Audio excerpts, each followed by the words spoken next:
Who's dividing, and what's the benefit to them to divide? So many things. I think you're just seeing a perfect, there's like a perfect storm. I don't think you can say, oh, there's like one cause, like, oh, I'm not going to say like, oh, it's, Donald Trump, or, oh, it's Nancy Pelosi, or, no, it's a perfect storm. Our media, I think, listen, the way our media works right now, where people are incentivized to be extreme. That's how you get attention. Attention gets you followers. Followers get you money. It gets you voters. I think that certainly plays into the divisiveness. If we look at how our elections are run right now, with our primary system that kind of incentivizes people who are out on the fringes as well. I think that's a challenge. The amount of money that's in politics has been a challenge. Demographic change in the United States. We're facing huge demographic changes that we have to figure out how to navigate through that.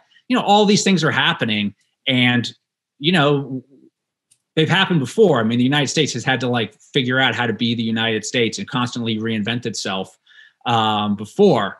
But we're in one of those moments right now, and if we don't figure it out, it's not just a given that we figure it out. How do you figure it out, though? I mean, you have to realize we have a lot of smart people in this country, right? We have a lot of people. When you read the book, there's a book, Barbarians to Bureaucrats. The author, Lawrence Miller, talks about the fact that every society, organization, company goes through certain phases. First, you got the prophet, which is the founding fathers. Like, hey, here's an idea of America. We're going to go away from Britain, and this is what we're going to do.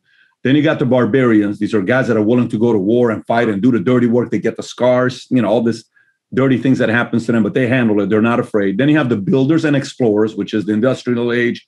We build trains, hotels, buildings, all this stuff.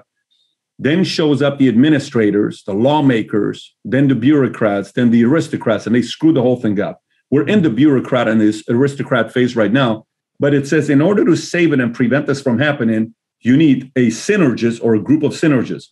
Who is a synergist today? And does this climate give birth to a synergist? Who would you call a synergist today? I mean, because when you're saying we got to figure out a way to bring it together, we are hearing that, but who can do that today? Is it even possible to do that today? I don't know. I don't have an answer. I agree. I think there's a lot of credence to the template that you just laid out there. And I think, the contribution I'm just trying to make is to call greater attention to those types of arguments, like that this is the challenge of today. Like it's, if someone's telling you that this one political figure is the reason why, this individual is the reason why we're having all these problems, I would say, you're not seeing the forest past the trees. I mean, there are bigger things afoot. So I think the first step is just for having your thinking straight on where we're at in this longer cycle. But I don't have one single prescriptive thing we can do to cure all of our societal ills at this moment. So if you like this little short clip from an interview I did, click over here to watch the entire interview. And please don't forget to subscribe to the channel. Take care, everybody. Bye-bye.